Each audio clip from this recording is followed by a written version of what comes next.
নমস্কার বন্ধুরা, চলে এসেছি একটা নতুন গল্প নিয়ে আপনাদের সামনে। আজকের আমাদের বিশেষ নিবেদন অষ্টম শ্রেণী পাঠ্যপুস্তক অন্তর্গত সুনীল কুমার চট্টোপাধ্যায়ের লেখা পথ চলতি।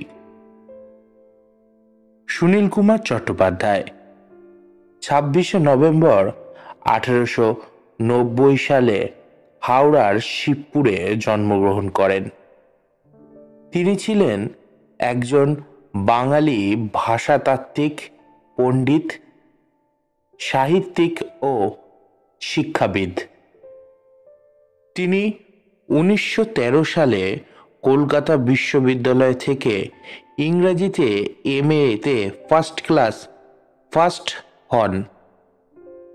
ডিগ্রি অর্জনের পরেই তিনি কলকাতা বিদ্যাসাগর কলেজে ইংরাজি অধ্যাপক হিসাবে কর্মজীবন শুরু করেন। 1927 সালে রবীন্দ্রনাথ ঠাকুরের 4 জন ভ্রমণ সঙ্গীর একজন হন তিনি। তিনি দক্ষিণ পূর্ব এশিয়া সফরে যান। এই সময় তিনি ভ্রমণ করেছেন বালি, জাভা, কুয়ালালামপুর, পেনাং, সিয়াম, সিঙ্গাপুর ইত্যাদি জায়গায়। তার লেখা নানান রচনাবলীগুলো হল ভারত সংস্কৃতি, পশ্চিমের যাত্রী, বাংলা ভাষাতত্ত্বের ভূমিকা, ইউরোপ ভ্রমণ, দ্বীপময় ভারত ইত্যাদি। 19শে মে 1977 সালে 87 বছর বয়সে তিনি আমাদের থেকে চিরবিদায় নেন। আজ আমরা তারই লেখা একটি ছোট গল্প আপনাদের সামনে উপস্থাপিত করতে চলেছি। এই গল্পটি আমরা নিয়েছি অষ্টম শ্রেণীর পাঠ্যপুস্তকের থেকে। আজকের আমাদের বিশেষ নিবেদন সুনীল কুমার চট্টোপাধ্যায়ের লেখা পথ চলতি।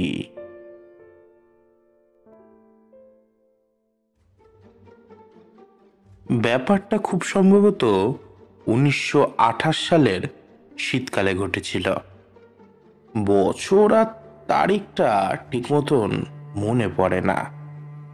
শ্বশুরালয় গয়া থেকে ফিরছি। দেরাদুন এক্সপ্রেস ধরব। সঙ্গে একখানিক মধ্যম শ্রেণীর রিটার্ন টিকিটের অংশ আছে। স্টেশনে পৌঁছে দেখলাম ট্রেন যথাকালে এলো, কিন্তু কেন জানি না গাড়িতে সেদিন অসম্ভব ভিড় দেখলাম। মধ্যম শ্রেণীর কোনো কামরায় তো ঢুকতেই পারা যায় না। মধ্যম শ্রেণীর কামরাগুলোতে লোকে মেঝেতে বিছানা করে কোথাও বসে বা কোথাও দাঁড়িয়ে দাঁড়িয়েই যাচ্ছে। সমস্ত ট্রেনটা একবার ঘুরে দেখবার মতলবে ইঞ্জিনের দিকে চলেছি। এমন সময় দেখি একটা বড় 3য় শ্রেণীর বগির কাছে একেবারে লোকের ভিড়ই নেই। গিয়ে দেখি এই বিরাট গাড়িটা গুটিকতক কাবলিওয়ালার দখলে। কেউ সেখানে গেলে বা জানলা দিয়ে উকি মারলে হুঙ্কার ছাড়ছে, ये गाड़ी तुम्हारे वास्ते नहीं है। জবরদস্ত চেহারার কাবলিওয়ালারা এই হুঙ্কার দ্বারা লোক ঠেকিয়ে রাখছে। রেলের কর্মচারী বা পুলিশ এর ত্রিসীমানাতেও ঘেঁষছে না।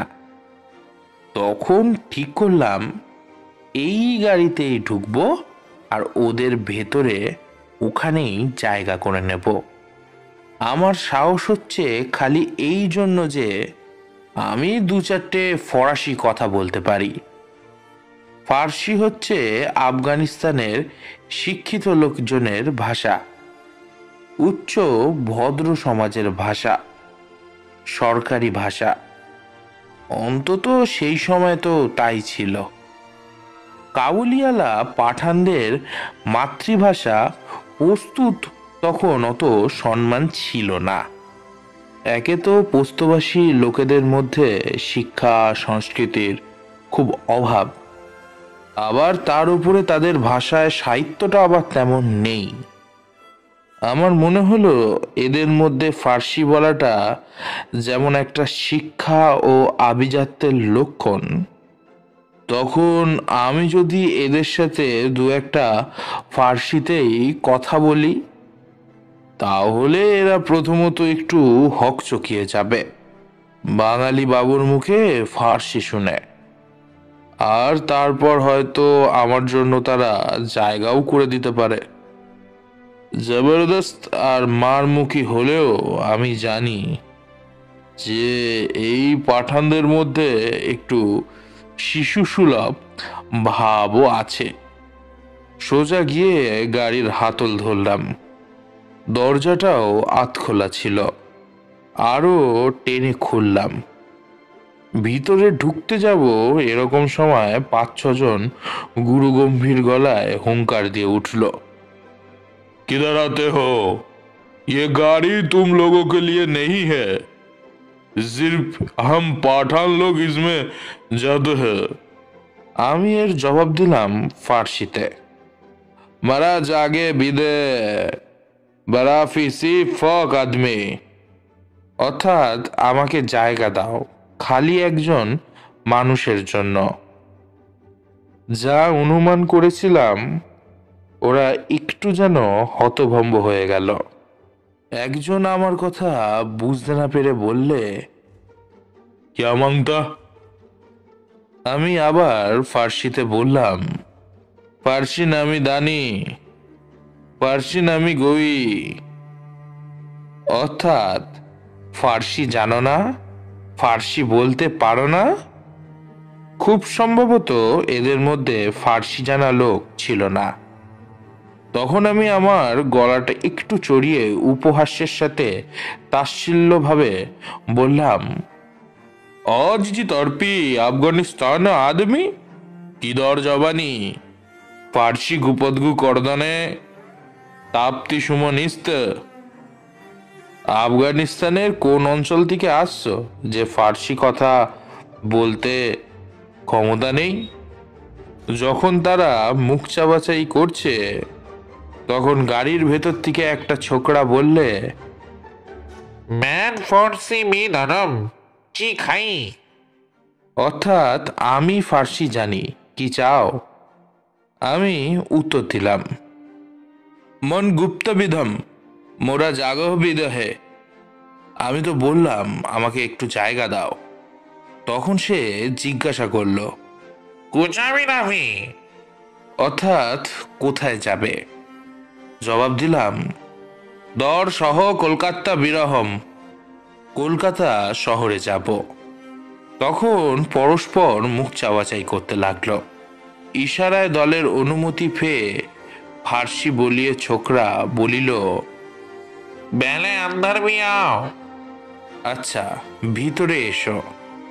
আমি ভিতরে ঢুকতেই সেই বিরাট বগির একটা পুরো বেঞ্চি খালি করে আমাকে ছেড়ে দিল। তার সাথে একটুখানি সমীহ করার ভাবও ছিল, যেন এক মস্ত আলেম এসেছে। ইতিমধ্যে গাড়িও ছেড়ে দিল, কিন্তু গুরু বলে রক্ষা পেলাম। বুঝতে পারলাম এরা হচ্ছে উত্তর পশ্চিম সীমান্ত প্রদেশ পাঠান ট্রাইবেল এরিয়া, অর্থাৎ ইংরেজদের অধীনস্থ পাঠান উপজাতির অঞ্চলের লোক। খাস কাবুলির মতন সাধারণত এরা ফার্সি জানে না। এটা আমার পক্ষে ভারী সুবিধার আর স্বস্তির কথা হলো, কারণ ওদের সঙ্গে বাকি যা আলাপ হলো তা সবই হিন্দুস্তানিতে আর বাংলায়। দু একজন মাঝে মাঝে একাতলব ফার্সি বলল বটে, কিন্তু এদের বিদ্যেও বেশি দূর এগাল না। ট্রেন চলছে, চারিদিকে বেশ করে তাকিয়ে নিলাম। প্রায় 16 জন পাঠান মর্দ এই গাড়ির যাত্রী। সমস্ত গাড়িখানা বাসি কাপড় চোপড়, দেহের ঘর্ম আর তার সাথে হিঙের উগ্র গন্ধে ভরপুর। এই অপূর্ব সৌরভের সংমিশ্রণ কড়াভাবে আমার নাসারন্ধকে আক্রমণ করলে। একটুখানি দূরে উপরে বাঙ্কের ওপরে শোয়া একজন বৃদ্ধ পাঠান আমাকে ঢুকতে দেখে শোয়া অবস্থা থেকে উঠে হাঁটু গেড়ে বসে ছিলেন। টঙের ওপর থেকে আমাকে নিবিষ্ট চিত্রে দেখে একটুখানি পরে জিজ্ঞাসা করলেন, বাবু, বাংলাদেশের থুন্নি আইছো? তুমি কি বাংলাদেশ থেকে এসেছো? আমি জিজ্ঞাসা করলাম, ওগো সাহেব, তোমার ব্যবসা কোথায়? বাংলাদেশে তোমার ডেরা কোথায়? বৃদ্ধ পাঠানটি বলল, পড়ুয়া আলী। বাবু, দান্নি ভালো হয়েছে? তার মানে ধান ভালো হয়েছে কিনা জিজ্ঞাসা করছে। বুঝলাম, আগা সাহেবের ব্যবসা হচ্ছে শীত বস্ত্র ও হিং বিক্রি করা আর চাষিদের টাকা ধার দেওয়া। বাংলার পল্লী অঞ্চলে বরিশালের পাটুয়াখালীতে তাদের মেন কেন্দ্র। পরে তার সাথে কথা বললাম, দেখলাম তিনি বরিশালীলা ভাষা তার মাতৃভাষার মতন বলতে পারেন। কলকাতার ভাষা তার এখনো আয়ত্ত হয়নি। একজন পাঠান একটু আরতি করে আমায় বললে, बाबू, तुम्हें डरो मत। अगर कोई पूछेगा तुम बंगाली होके पठान लोगों के साथ गाड़ी में बैठ के किधर जा रहे हो, तो हम लोग बोलेगा वो हमारा बाबू होई, हमारा हिसाब लिखता हुई। তার দরদ দেখে খুশি হলাম। যাতে আমি সগৌরবে এদের সাথে চলতে পারি, এদেরই একজন হয়ে, সেইটি তাদের ইচ্ছে। আমাকে সঙ্গে সঙ্গে কলকাতার কাবুলি ব্যাংকের হিসাব নবিশ, কেরানি বা ম্যানেজারের মর্যাদা দিলে। আমি বললাম, তোমরা কেউ খুশাল খা খট্টকের গজল জানো? খুশাল খা খট্টক হচ্ছে সম্রাট ঔরঙ্গজেবের সময়ের মানুষ, পাঠানদের পশতু ভাষার সর্বশ্রেষ্ঠ কবি। তাতে একটি পাঠান যে উপরের বাঙ্কে বসেছিল, সে ভারী খুশি হলো আর উৎসাহিত হয়ে উঠল। সে বলল, कुशल खा खट्टकेर गजल सुनबे बाबू? দেখেছি তুমি আমাদের সব খবরই জানো, আপন তুমকো শোনায়েগা। এই বলে সে পাঠান কবি খুশাল খা খট্টকের গজল পশতু ভাষায় শুরু করলো। ভাবের আতিশয্যের সঙ্গে কখনো কখনো কানে হাত দিয়ে, আবার কখনো কখনো বুকে হাত দিয়ে গানের কলি গাইতে লাগলেন। তারপর ঢাকের বাদ্যি থামালেই যেমন মিষ্টি লাগে, তেমন তার গানও থামলো। আমি তখন অতি সহজা সরলভাবে বিষয়াতরের অবতারণ করিলাম। বহুত খুব, বাবা, বেশ, ধন্যবাদ। পস্তু গজল তো শোনালে, এখন আদমখানা দুরখালের মহব্বত কিসের কেউ জানো? তাতে পাঠানদের একজনের খুব উৎসাহ হলো। বলল, কি বলছো বাবু? আদম কা দুরখানের কিস্তা শুনবে? ये तो दिल भांगा कहानी है, हम तुमको सुनाएंगे। এই না বলে সে আবার তার কর্কশ শব্দ গুরুগম্ভীর কণ্ঠে এই কিসাদ কতকটা গান করে আর কতকটা পাঠ করে যেতে লাগলো। এইভাবে আমরা দেরাদুন এক্সপ্রেসের সেই থার্ড ক্লাস গাড়িগুলিতে যেন এক পস্তু সাহিত্য গোষ্ঠী সম্মেলন লাগিয়ে দিলাম। আমার সামনে বেঞ্চিতে দুটো পাঠান সহযাত্রী নিজেদের ভেতর নিজেদের ভাষায় আমার সম্বন্ধে আলোচনা করছে যে শুনলাম। পস্তু ভাষা বুঝি না, কিন্তু এই ভাষায় প্রচুর আরবি আর ফার্সি শব্দ আছে। কাজেই উর্দুটা একটু জানা থাকলে একটু শব্দ বুঝতে পারা যায়, আর তার সাহায্যে কি বিষয়ে আলাপ হচ্ছে সেটা বুঝতে দেরি হয় না। এরা ভালি বিদ্বান আর বুদ্ধিমান। দেখছো না, ইংরেজদের লেখা সব বই পড়ে আর ফার্সি পড়ে এই বাবু আমাদের সম্বন্ধে কত খবর জানে। মা আমাদের খাসদেওয়াতি কথাও কত জেনে নিয়েছে। পাঠানদের সেই পাঠানদের মধ্যে একটি বাঙালি ভদ্রলোকের অভিজ্ঞতা কোনো বাংলা মাসিক পত্রে, বোধহয় প্রবর্তক পত্রিকায় অনেক দিন আগে পড়েছিলাম, সে কথা মনে হচ্ছে।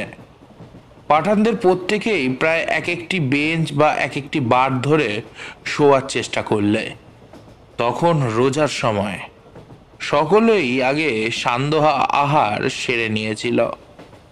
এই রাত্রে বেশ আমারও ভালোই ঘুম হলো এদের সঙ্গে। গাড়ির ভেতরের সৌগন্ধে আমার নাসিকাটি ধীরে ধীরে অভ্যস্ত হয়ে গেছিল। তার পরের দিন খুব ভোরেই উঠে দেখি এদের মধ্যে কেউ কেউ উঠে নামাজ পড়ছে।